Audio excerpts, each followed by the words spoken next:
Alors j'ai déjà fait, je crois, des vidéos sur les secrets de famille, mais je vais en refaire une encore, petite capsule là sur les secrets de famille, parce que c'est très fréquent les secrets de famille, ça revient régulièrement dans mes séances et je suis toujours fascinée de voir qu'en 2025, j'ai des gens, beaucoup plus jeunes que moi, qui ne savent rien concernant certains membres de la famille, y compris, père ou grand-père ou mère ou grand-mère.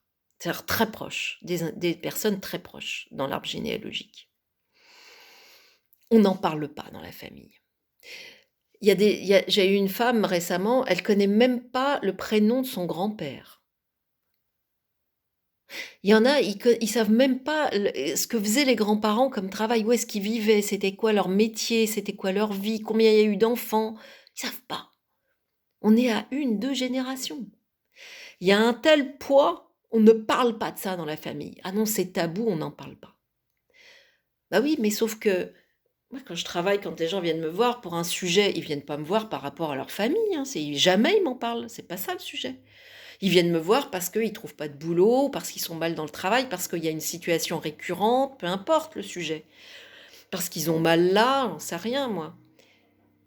Et parce qu'à un moment donné, je vais remonter dans l'arbre généalogique. Moi, je suis le fil, hein, je suis le test musculaire, j'arrive à tel personnage de la famille, le grand-père maternel. Et là, la personne, donc je pose la question, votre grand-père maternel, il est encore en vie? Oui, non. Vous l'avez connu? Oui, non. Comment il s'appelle, etc. Puis, et à chaque fois, systématiquement, je tombe sur le maillon qui est intéressant, celui dont on ne sait rien, celui dont on ne parle pas, celui sur lequel pèse un secret. C'est-à-dire que le secret, c'est on n'en parle pas. Ça ne doit pas sortir de l'alcôve. On veut plus en entendre parler et les 2e, 3e générations, 4e, 3, 4, elles n'en savent rien et ça a un poids énorme, sinon je tombe pas dessus. Je tombe toujours sur les bons personnages, les personnages justement qui posent problème et qui ont des conséquences. Du coup, ce problème, ce non-dit, cette masse de non-dit a des conséquences sur tout un tas de choses dans la vie personnelle de l'individu, au temps présent. Donc, le secret de famille, c'est un truc extrêmement toxique, extrêmement pesant, qui va avoir des conséquences sur la vie des descendants. Pour autant, est-ce qu'on doit tout dire à n'importe qui, n'importe quand? Non plus. Ah, c'est toute la difficulté. On va donner les informations au bon moment à la bonne personne. On peut pas raconter n'importe quoi et tout et n'importe quoi à un tout petit enfant, par exemple, il peut pas comprendre, c'est perturbant. Donc c'est assez délicat tout ça. Il faut toujours garder à l'esprit, cette notion de conscience de qu'est-ce que je peux lui dire et qu'est-ce que je ne peux pas lui dire? Parce que j'ai eu le cas inverse aussi, des gens qui ont très jeunes été exposés à des des connaissances, des informations qui leur ont été données, qui étaient pas du tout de leur âge, qui ne les concernaient pas. Donc c'est ça aussi, c'est toxique, hein. On les met pas du tout à la bonne place. Ils se retrouvent à une place d'adulte alors qu'ils n'ont que 6, 7 ans, 8 ans, 10 ans, peu importe. Hein, ça c'est pas non plus la bonne méthode. Là, il y a même une perversité. En général, quand je suis dans cette situation-là, quand j'ai, ce genre de cas, hein, ça m'est arrivé, je pense à une personne en particulier, hein, qui était la confidente de sa mère et des frasques de sa mère depuis son adolescence, hein, même son enfance. Ça, c'est de la grande perversité. Hein, là, on n'est pas dans là, vaut mieux pas en parler à l'enfant. Oui, c'est du secret de famille, mais vaut mieux pas en parler à l'enfant. Voilà. Peut-être plus tard, une fois qu'il sera en âge de comprendre et que ce sera le moment de dire certaines choses, pourquoi pas? Mais ça, c'est à chacun de le décider.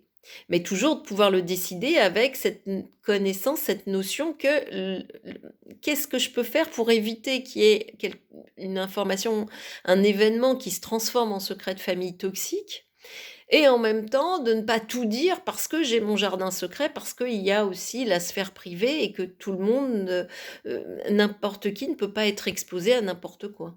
Voilà. Donc, petite, capsule très courte, sur, cette notion de secret de famille que je continue à voir dans les séances de manière vraiment récurrente et tant que vos parents, grands-parents, cousins, oncles, tantes, sont vivants, en vie, faites-les parler de la famille. Essayez de leur faire dire des choses. Apprenez un maximum de votre famille parce que vous venez de là. C'est important de connaître sa famille. C'est pas la culture du passé, c'est d'où je viens, comprendre d'où je viens, savoir qui étaient mes ancêtres. Quels étaient leurs prénoms, leurs noms, enfin leurs noms, ça on les connaît, mais bon, pas tous, mais bon, même leur nom de famille, oui, parce que dans les mariages, ben, on oublie le nom de la femme souvent. Donc, quels étaient leurs noms de famille, leurs prénoms, leur métier, leur histoire, leur fratrie, l'histoire de leur famille, de leurs propres parents, un maximum d'informations. Où est-ce qu'ils vivaient, comment ils vivaient, qui étaient-ils, quelle personnalité. Plus vous avez d'informations, plus vous savez d'où vous venez, plus vous savez qui vous êtes. C'est ça qui est intéressant dans la mémoire. Et la mémoire, elle est orale avant tout. Elle est orale. Il y a des cultures où on connaît très très bien sa famille parce qu'on transmet la mémoire de l'autre à travers les générations. Et puis il y en a d'autres dans nos sociétés, malheureusement, moi je suis effarée de voir ça quand il y a des... je connais des gens, ils ont perdu leur mère jeune, ils savent pas de quoi elle est morte. C'est des gens qui sont plus jeunes que moi, ou qui ont mon âge. Comment c'est possible en 2025? On ne dit pas au grand dadais de plus de 50 balais de quoi sa mère est morte, on n'en parle pas. Et les seuls témoins de cette histoire-là ont porté le secret dans la tombe et on ne pourra plus jamais savoir ce qu'il était. Et ça va rester un énorme point d'interrogation et une grande béance dans le corps de l'autre, dans son âme, dans son cœur, de ceux qui restent. Donc c'est catastrophique. C'est vraiment... je vais pas utiliser le mot criminel parce que c'est trop fort, je cherche un synonyme plus léger, mais il y a quelque chose de malfaisant, malveillant, de ne pas dire ce que l'autre demande, hein. Ouais, moi j'ai le cas dans une branche de famille éloignée, hein, une femme qui n'a jamais dit à sa fille qui était son père. Elle est morte, elle a jamais dit. C'est alors que la fille, toute sa vie, a demandé: «Mais qui est mon père? Qui est mon père?» «Non, je ne veux pas dire, je ne dirai pas, on n'en parle pas, je ne veux pas en parler». Le nombre de femmes comme ça qui mettent leur ego, leur orgueil là-dessus, c'est malveillant. Elles font du mal.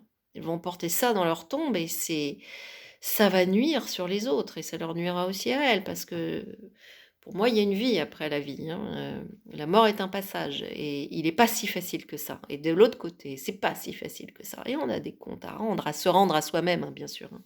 Mais on doit faire la paix avec notre âme et ça, typiquement, ce genre de truc, je pars pas la paix dans l'âme, hein, l'âme en paix, pardon. Donc pour partir l'âme en paix, il faut poser ses valises et ne pas laisser des bagages comme ça, lourdingues sur les épaules de mes enfants, de mes petits-enfants et cetera. C'est d'un égoïsme, pétri d'orgueil, c'est assez pathétique, voilà. Merci.